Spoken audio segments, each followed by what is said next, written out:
Today, we're going to be doing the cost of living activity. And so you're going to go out to your Google Classroom and you're going to find the information for cost of living. So go ahead and open up your Google account or your Google Classroom and get in there. And I'll show you what to do next. All right, so out here at Google Classroom, what I would probably do is look in the classwork tab up here on the top. And if you select that, you can scroll down to the section that is career exploration. And we're going to be working in the cost of living activity today. So you can either view the assignment or you can click on it directly and it will take you out to the assignment. So let's open that up. All right, so what you're going to do out in this assignment is I want you to think about what you might expect to see when you're done with school, whether that's college or high school, and you're going to work in a job. I want you to choose or put down what you think is a good salary or hourly wage for a job, to be able to have your own place to live, to have your own vehicles to drive, to pay all your own bills. What kind of money do you need to make per hour to make your ends meet? So what I want you to do is put that number in here. There's not a right answer. Okay, what we're doing right now is just taking our best educated guess. So what you put in here isn't going to, so what I want you to do is just take your best guess. What do you think it's going to have? If you have a good job, what do you think it's going to have to pay in order for you to make your ends meet? For this example, I'm just going to put in $12 an hour. Okay. $12 an hour, and it's going to calculate that. That means it's $480 a week, and that's $24,960 a year, almost $25,000 a year. Okay, so that's what I put in. You're welcome to put in whatever you want, what you think would be the best amount for you to make to support yourself. And remember, this is going to be shortly after you finish schooling, so maybe you've been done with your schooling for a year or two, and what kind of wages should you expect to make? So go ahead and take a second to put in a number.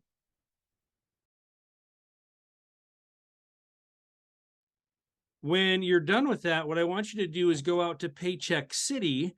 Okay, so there's a link here. This takes you to the general website. What I want you to do is click on this one over here on the right side of the screen. And we're going to go out here because this is specifically South Dakota salary. So what we're going to do is we're going to come in here and we're going to click on this because it's not going to consider federal income tax and items like that. And we're going to take this number with us, $24,960. So I'm going to take and come over here. And when this opens up, okay, we're in the South Dakota calculator. Date doesn't matter. Gross pay right here, $24,960 was the number from over on the previous screen that I put in. Your number is going to be different than mine because you chose a different number probably. So annual is good. That's the method that we're going to get paid grossly. And pay frequency for today's exercise, let's change that to annual so we can see in one lump sum how much they're going to take out. Otherwise, what we have to do is we have to do some calculating, and it's just easier to put in there. Pay frequency is annual. You don't need to worry about the rest. You don't need to worry about federal status, married or single, or any of that, dependents. For now, just leave that empty. And you can hit calculate. And when that calculates, it's going to bring you to a new screen, and you can print those results or scroll down a little bit. And you can see here, if our gross pay was $24,960, they're going to withhold $1,113.20 for federal taxes or federal withholdings. For Social Security, they're going to hold $1,547.52. That's for Social Security fees. And then Medicare is $361.92. That's for a whole year, remember, not per paycheck or anything like that, but per whole year. So what we're going to do is we're going to take these numbers and we're going to transfer them over to our spreadsheet that we have. So I'm going to take this number 111320 and I'm going to put it back in my spreadsheet, and I've scrolled down to my federal withholdings. That was 111320. Okay, and now I need to look at Social Security, and that was 15 something, 1547.52. So 1547.52. And Medicare was 300 and something, but let's take a closer look and make sure we get that right. And that's 361.92. So I'm going to put that right here, 361.92. So that is going to give us a pretty good estimate of how much they're withholding from our tax or for government fees and taxes. So if you were to make that 24,960 from above, they're going to actually take home of that amount 23,484 because the government's going to take their cut. Now, if you live in a different state, that amount is going to be even more because they have state income tax, which here in South Dakota we don't have. So once you've completed this, then what we're going to do is move on to the next section.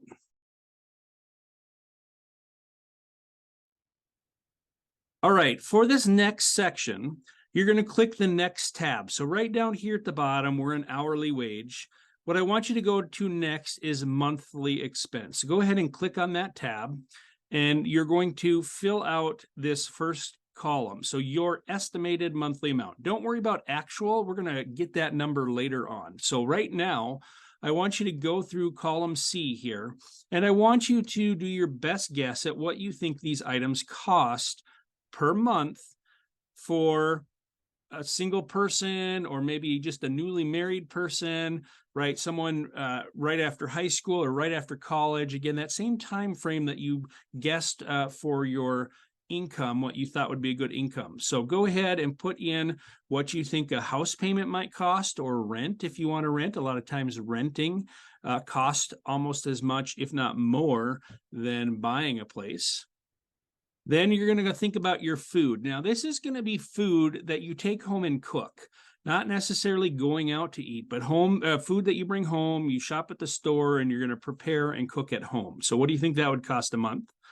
A car payment. Now, you may say, well, I want to keep that same car that I've had that I drive now. Well, yes, but in 10 years, that car probably won't be around and functional anymore. So you will need to have something new to drive. So if you have a 10-year-old car now, when we do this exercise, I'm going to have you look for something comparable. But this is not going to stay zero because a car does not last forever. Car insurance, maintenance, gas, accessories, oil changes, batteries, etc. What do you think that car maintenance fund, how much should you plan on spending per month to maintain your vehicles, including gas and insurance? All right, next category is health insurance, and this is an individual health plan. Again, if you're newly married, maybe you have your own and your spouse has their other, or if you're fresh out of college or high school, your employer probably offers you health care. What do you think that's going to cost your portion out of pocket per month? Entertainment, this might include eating out, movies, concerts, camping, going ATVing, and other hobbies such as fishing and hunting. So what do you think those would cost you? Now, if you're big into hunting and fishing and you go fishing every day after school and you drive quite a bit to do that, your gas to get out there is going to be a lot higher than someone who doesn't do those activities. So what do you think that would cost for those activities per month again? Clothing and personal items. So, you need new shoes, you need new technology, maybe a cell phone, new phone, things like that.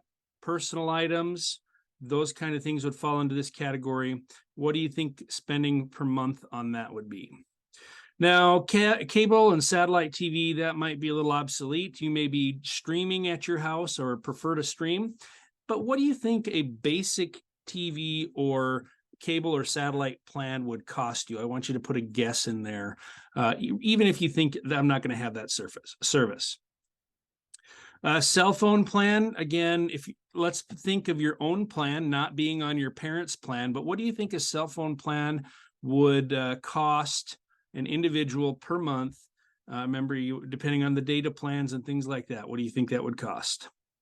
Now, utilities for your place, depending on if you're renting or if you're buying, but here in Watertown, it's nice. They clump everything together for you in one bill. So water, gas, electricity, and garbage. What do you think that's going to cost you per month when you're an adult to cover that?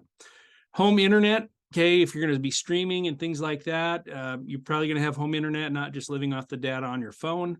What do you think a home internet plan would cost? And then ultimately retirement. What do you think you should be saving per month for retirement? Hopefully you want to retire at some day. That would be a goal of yours. And then saving for emergencies. Maybe your car breaks down and you have to have a major expense to fix that, or maybe you're out of work for a month or two while you're finding a new job, or maybe you're saving for a vacation. What do you think you should be putting away for savings each month? Now, this sheet is going to go ahead and tally all of this for you. It's going to add it up and put in your monthly total. And so then it's going to also calculate your yearly total right here. It's going to take that net income that you originally guessed was a good salary, and it's going to put that down here, and it's going to tell you how much money, once you fill this out, you have left over at the end of the month. So do you think you're going to have enough at the end of the month, or are you going to be having extra? So this will tell you when you're done. Again, if it's a positive number, no negative in front of it, then you're coming out ahead. You have money to save. So go ahead and complete this portion of the activity. And when you have this done, then just sit tight and we'll talk about the next spot. All right, this next portion we're going to do is in the next tab over, and it's down here. And if you click on that, we're going to be doing some searching for a few things that maybe you can have some variables on. So when you're going to look for the cost of housing for a place that you think after graduation, whether that's high school graduation or college graduation, that you may want to live. Okay, maybe 10 years from now, after you work a couple of years and have enough to buy a house, something like that. So how many bedrooms do you think you want to have? Go ahead and just type that in. This is just to kind of feel for this. How many garages? Do you need a garage? Is garage important to you? Do you want to have a little shop? Number of bedrooms. So do you want to have a guest room for people that come over from out of town and stay with you, or do you just want the bare minimum bedrooms? And the area you want to live, you can see here there's a drop-down menu, so go ahead and click that. And you can pick in town, you can pick in a metropolitan area, that'd be an inner city, New York City, Minneapolis, something like that. In the country, then maybe that's on a small acreage, maybe a big farm, whatever it may be, or you have an option of like on the lake, because each of these properties have different things you would search for as you're searching for your specifications. So go ahead and fill that out. And then what I want you to do, and land size. Okay, so click that. You've got a regular city lot. That's going to be like something you would see in town here. A large city lot, maybe that's something like over on 19th Street on the Menards Road. Those big houses that have quite a bit more land. Maybe that's like a large city lot. A small hobby farm, that's going to be 5 to 30 acres. A large farm, 30 plus acres.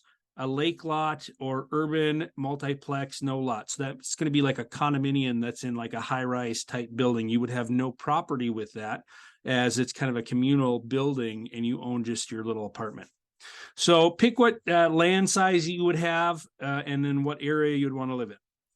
And I want you to think about, as you're going to search for a home, I want you to think about the community that you want to live in. If you know that you want to stay in South Dakota, then look for a community in South Dakota. Maybe you want to move to Sioux Falls, then look at there. You want to stay in Watertown, then go ahead and use Watertown as your location. If you want to move to Miami on the beach, then put in Florida or wherever your specifications are that you think would be ideal for you to live. And then what we're going to do is we're going to go ahead and we're going to go out to Zillow.com right here.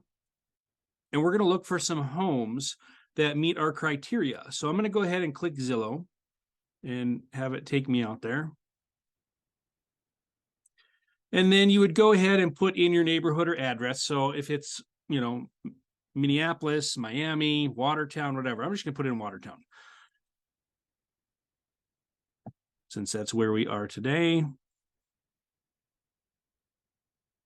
And I'm looking for sale. I don't necessarily want to rent. I want to have something when I'm done paying for it. And you're going to go ahead and you're going to see all of these different properties in here. that are available in Watertown. And you can go ahead and you can change some of those parameters. You told me on that sheet how many bedrooms you wanted. If you know you want 4+ bedrooms, check that. You want 1 bathroom, or do you want 2? Do you want one that you use that's on like a master suite and then your guests have a different bathroom to use? Or do you know that you want 1, 2 on the main floor, 1 in the basement kind of deal? So pick your bathrooms that you would want and apply that. Home type, we're probably looking for houses. You can put any of these, we're not looking for just lot or land. We want an actual structure that we can live in. A house is going to be like a single family home. A townhome is going to be like where 2 houses are connected in the middle and they kind of share the land. Multifamily home is going to be like an apartment or a condominium where there's multiple people living in one residence. Condos are kind of the same thing. Multiple people living in one location. You probably don't have any land with this. A condo, you maybe have land with a multifamily, maybe a small backyard. Lots and land, we don't want that. That's going to be bare land with no housing on it. Apartments, you could leave that, and manufactured is going to be like trailer homes or homes that they make off site and move in. So whatever you want to choose from that, go ahead and choose that. And then there's some more parameters you could choose if you know how close you want to be to town, parking spots you're allowed, square footage, has a basement, again, that garage, was there garages available, etc. So find your search, and then you're going to take some time. I don't want you just to click on one house and look at it and call it good. I want you to go through a few and get a feel for the house and the layout. You know your house, you know your grandparents' house. Go through it and look at the pictures and see if it would meet your needs. So you're going to take this time, you're going to look at the property, look where it's at, you're going to go through the various pictures of let's say at least three different properties you're going to examine and analyze. And then you can search through them, you can pick the pictures and go through and see what kind of yard it has and how close are the neighbors, things like that. So you're going to do that. All right, so we're going to use this house as an example. I'm going to scroll down on this menu here, down towards the bottom, and there should be some information for me to go ahead and see what the estimated monthly costs are. And this might be different depending on, maybe you've been saving money and you have money to put down. Maybe you don't have any money to put down, but this is calculating insurance and things like that. Utilities, that's not included. So this is just going to give you your monthly house payment. Right here, this is the number that we're going to take and use. So what you're going to do, this document that has your parameter set, I want you to come down here, and where it says how much is the estimated monthly payment, we're going to take that number from right here on Zillow, $1,881. So go ahead and put that number in, and that is what that house would cost. And you kind of have an idea what it's going to look like and so forth. So after that portion is complete, you're going to move on and you're going to find your transportation. So like I said before, your car is not going to last forever. So I want you to go out. If you say, okay, well, I know I'm going to want an older truck. Well, then look for the price of a truck that's maybe 5 to 10 years old, and you could put that in.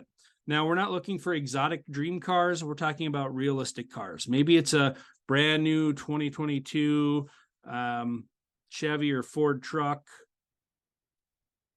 This was not money, but a brand. And then you can select the year. I want to say 2021. I can't afford a brand new one. I want just a used one. Okay, so you're going to go out and find the price of a vehicle that matches the description.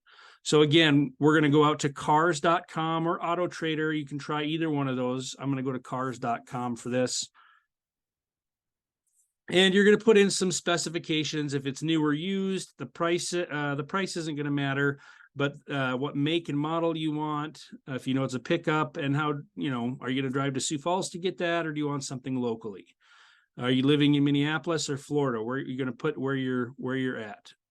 And then you're going to search. So I'm going to just pick here a Chevrolet, and I'm going to pick 1500, and new or used doesn't matter. I'm going to search. So as we look through this, we're going to go ahead and look at the different pictures. Now, I know I don't want something that old, maybe something a little bit newer. And if my options aren't coming up, well, then we can modify our search. You can see right over here. And maybe I don't need 1500. Maybe I need to put, let me put a different make in there. Let me put, I'm going to go ahead and put where did I see that?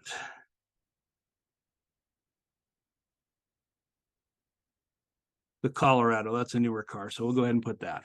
It's a pickup still. It's not a full-size pickup, but it'll work. So after I've had to refine my searches a little bit, I'm going to see what's available out there. And then what we're going to do is I want you to look through the cars. I want you to look through the pictures and examine them and find one that meets your needs. Do you want leather? Do you want a sunroof? Do you want stick shift? Do you want manual? What kind of parameters do you want?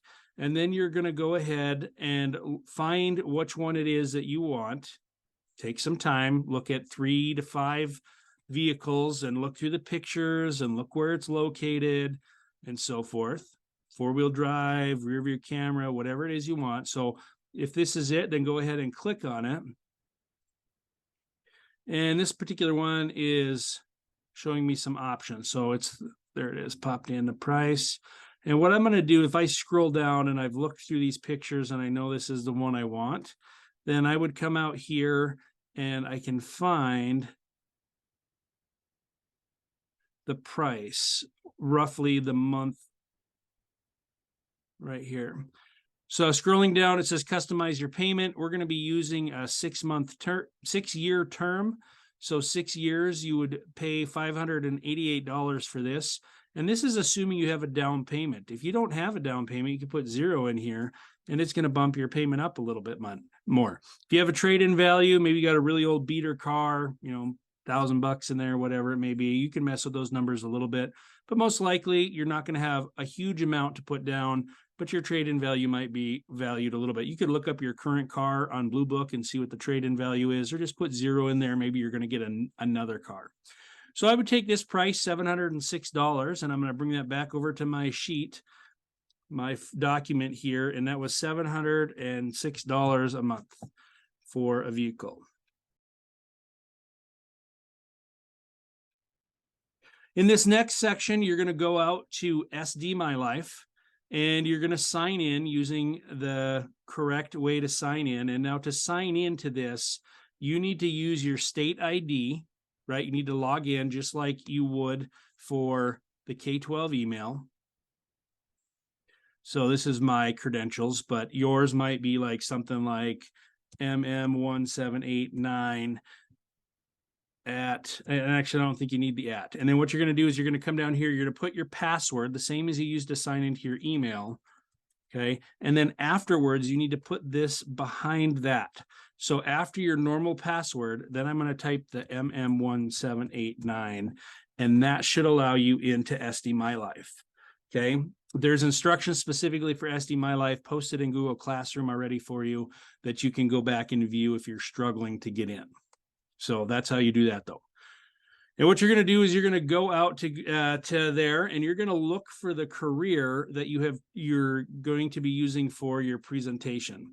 So the starting wage, how much is the starting wage for that career? Now, if you chose an architect, and it should give you how much per year or per pay period that you would be making for that career that you chose for your presentation.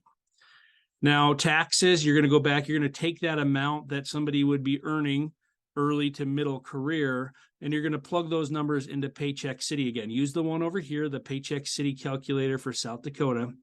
And then you're going to go ahead and figure out how much money from that specific job that they would be taking out, and you're going to put your monies in here, and it's going to calculate how much money that job you would get to take home that money. For this next portion, we're going to be working back in the middle tab of monthly expenses down here. So if you can click on that. And then what we're going to do is we're going to give you the answers to this right-hand column, the actual monthly amounts. So as I give you these amounts, if you will put them in, and it will kind of help tabulate more realistically. So the first category that we'll be going to filling out is the house payment came from your research. The next one is going to be food. And this is, again, food that you cook at home, probably about $250 a month. Now, this price may fluctuate based on how many people you have or if you have friends over. But I find that really, to add another person to the household, let's say you got married, that base expense wouldn't go up that much because things like milk and eggs that you're buying already can be shared amongst you. So it's not like you're buying food for two all of a sudden necessarily, because some of those you're already buying some of those products. So probably about $250 a month for a single or newly wedded family, $250 a month for food should cover it. The car, again, you got from your research. But car insurance per month, again, young single males are going to be more expensive than females. So this amount could vary depending on who you're insured with and things like that.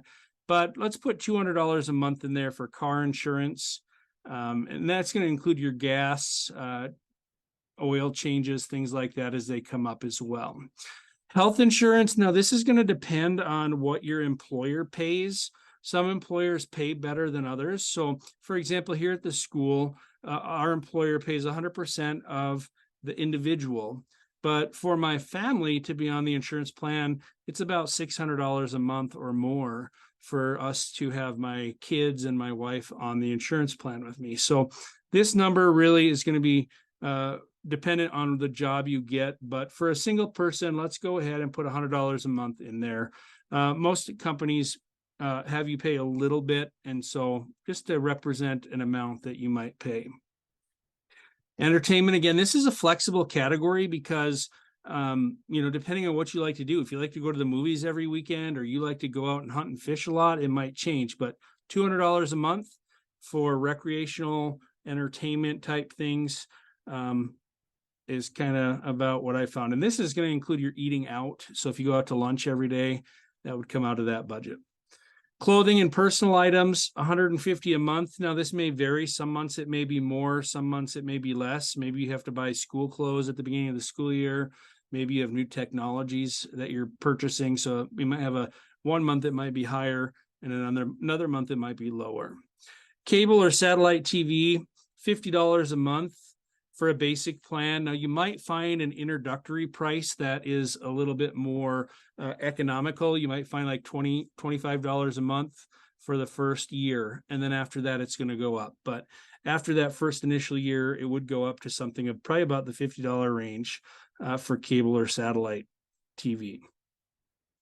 Cell phone, this is going to depend on where you go for service, but about that $50 a month range if you're on the new 5G. If you have a brand new phone that's maybe got some of your monthly plan going there, and also what quality of service. Do you have Verizon? Do you have T-Mobile? Do you have Cricket? What service provider you have and the coverage. You may have a cheaper rate, but your coverage might not be as good. So just put $50 a month in there for now. Utilities, I'm going off of about what my family pays. So for water, gas, electric, and garbage here in the city of Watertown, we're paying about $150 a month. Now that does fluctuate on, if the air conditioner is running, that price might be higher. In the summertime, if the heater's on in January, February, that amount might be a little higher as well. But on average, it's about $150 a month. Home internet, this is going to depend on your speeds that you want, but you're going to be in that $60 to $100 range. Let's just put 60 in there. Depending on the plan, if you want a brand new high gigabyte service, it might be a little bit more costly versus, the low end. But if you're doing a lot of streaming and gaming, you might need more bandwidth. So $60 a month should be good there. Retirement, I would say you should be putting away at least $100 a month. Now, that is probably on the low side. The more you can put away now, the greater it's going to benefit you later in life. So, for example, if we we at the high school here have to put away 6% of our income, and then the school district matches another 6%. So we're getting 12% of our annual income put into a retirement account for us, so that one day when we retire, we have some funds to live off of. So I would say at a minimum, $100 a month you should be putting away for your future. If you can do more, great. I know starting off fresh, you might not have that much. So savings for things that might come up. If you put $50 away a month, that is only $600 a year.